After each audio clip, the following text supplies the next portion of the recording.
Greetings, spontaneous viewers, and welcome to Animal World, our co-inhabitants.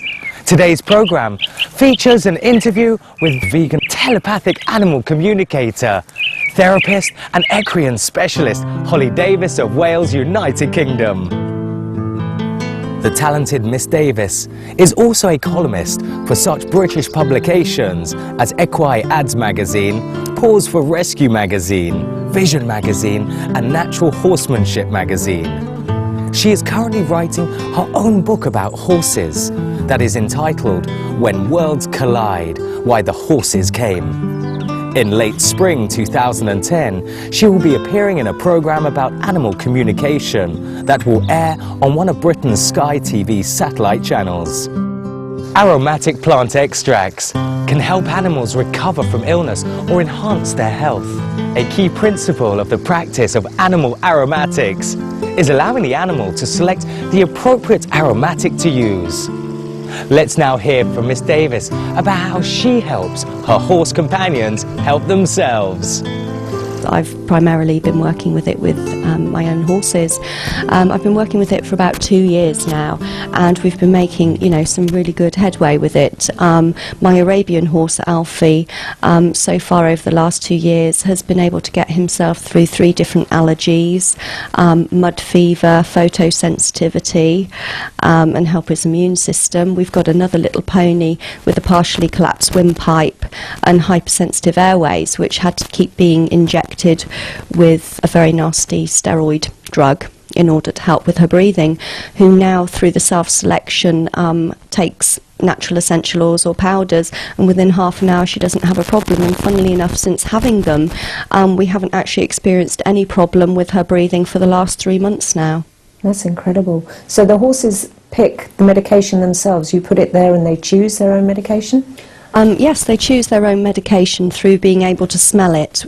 By being able to smell it, the fact that it's a natural substance in the form of some kind of plant matter or, oil from a plant, then what happens is they're able to recognise it, and they will then decide this is medicine or it is not medicine. So basically, what is medicine for one animal may make another ill. So this is why it's exceptionally important that they are always left to, pick their own medication, because only the individual will know what they need and how much they need. Miss Davis now works with one of her horse companions to help him feel his best. What we're basically looking for is different oils that will help with his stomach, because obviously it gets a bit windy and we don't want him getting uncomfortable in the stomach. So, do you want the German chamomile? German chamomile? Good boy. Okay, that's not the one you want. So what he's basically saying is, no, that's not the one I want. So now we're going to go and look, because there's obviously something that he's looking for. And so we're going to go and have a look in the box again, if he'll get his nose out, because obviously it just goes to show how interested he is. So he is. I think what we're going to have to do is we will allow him to choose, because like I explained before, I don't like to do the animal communication with this. I think they need to go with their own tuition and do it their way. So we'll try him with the dill, and that's a definite reaction that he would like it. And dill is one of the ones that will actually help with settling the stomach down.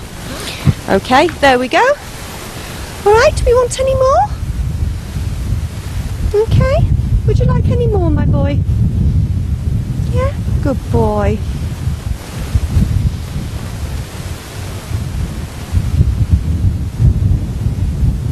More?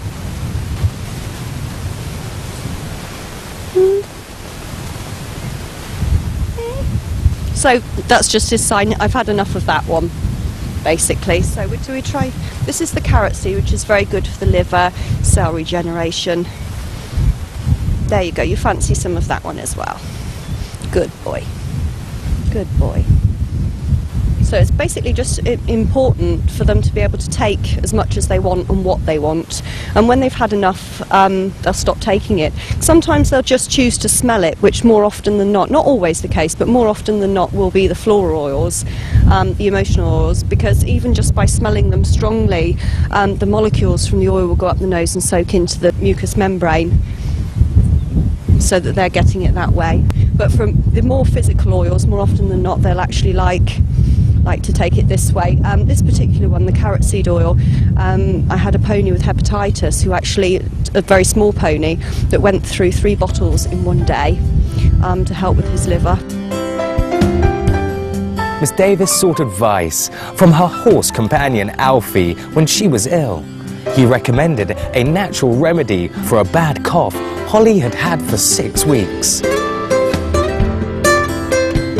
And he told me about certain essential oil, so I went on the internet and looked it up, and when I actually looked it up, it was actually tied up to do with coughing and phlegm. So I ordered myself some, put some on a tissue, smelt it, and within about 5 minutes my coughing had gone down by about 70%.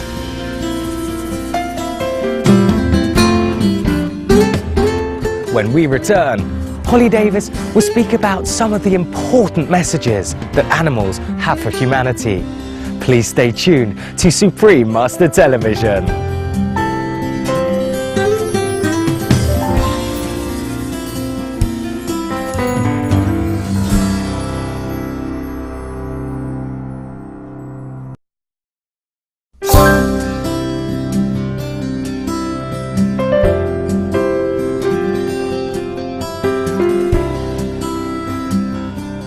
I see the world becoming more open in its thought, the people within it sharing the planet with the animals more readily, and that animals and people can live in harmony with each other, and just a brighter future where people are happy, animals are happy, living in harmony together.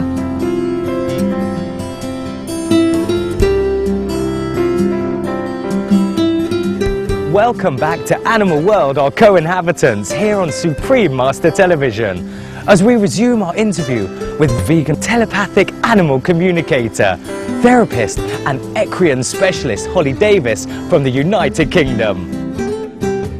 Miss Davis runs workshops to help people learn how to telepathically communicate with animals.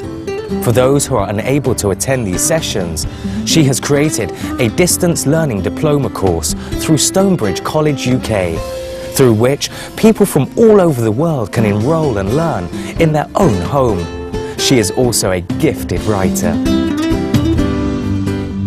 You wrote a poem. Could you tell us the story behind that? The poem that I have written was basically about a message from the animals. It was almost like a mass consciousness of the animals that gave me the wording rather than one particular animal. And it was whilst I was writing the script for my CD. And by the end of it, I sort of asked, what's it called? And they said it's called, you know, The Animal's Prayer. You know, as quickly as the words were coming into my head, I sat there and wrote them down, and so didn't really take in what it was that I was writing at the time until I actually went back afterwards and read it and thought, this makes an awful lot of sense. You know, this is basically the message of, you know, why they come into our lives and the companionship and love that they offer, and the fact that what they want to do is guide us and move us in the right direction. Let us now listen to an excerpt from The Animal's Prayer as recited by Holly Davis. Pray with me now, for I am blessed. You lay your hands upon my chest. As my heart beats hard and strong, hear my words, my sacred song. Let me heal you too, my friend. May our loving connection know no end. As our hearts they beat as one, come with me, we now are as one. As I guide you through your life, I share with you your joys and strife. I am your trusted friend, you see, by your side your destiny. Our paths have crossed through eons of time. Take my blessing as a sign.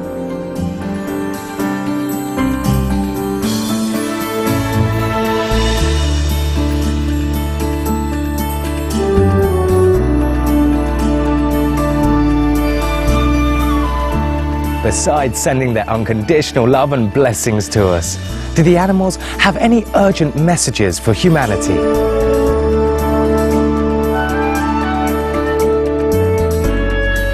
there are messages that animals, are really wanting us to hear. I think one of the biggest ones at the moment, which covers such a broad spectrum, is to do with basically getting back to working with our consciousness and opening ourselves up to that, because by doing that, what we will actually do is enable ourselves to see the things that we are doing and where we're going wrong. So although there are lots of different things that they want us to see, what we're doing to the planet, how we are treating them, and obviously how we're treating each other as well, I also think as well that bigger message has to be, wake up. We need to wake up. I think there are a lot of animals out there that are trying to give us a message, to the population as a whole. Largely, I think that's actually about ourselves, not only how we treat them, and the cruelty that goes on, but also about what we need to learn about ourselves. If we look at the bigger picture and where we fit in nature, we seem to be the only ones that have stepped out of it by learning language and everything. Unfortunately, to a degree, it has made us a little bit more intellectual, so that we have moved away from nature.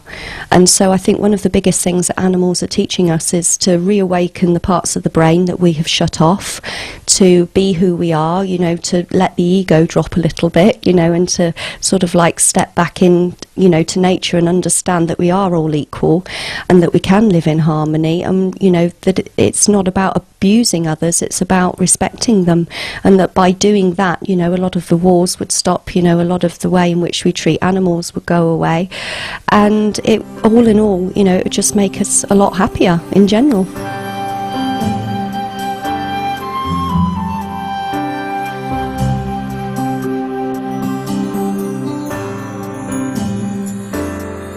We sincerely thank Miss Holly Davis for taking the time to introduce us to her work and for sharing the many insights she's gained from her inner contact with animals. May heaven bless Miss Davis as she continues to spread the word on the high intelligence of animals and their noble contributions to the world. For more details on Holly Davis, please visit www.hollydavis.co.uk. Virtuous viewers, we've enjoyed your company today on Animal World, Our Co-Inhabitants. Coming up next is enlightening entertainment after noteworthy news. May the sound and light of heaven uplift your spirit.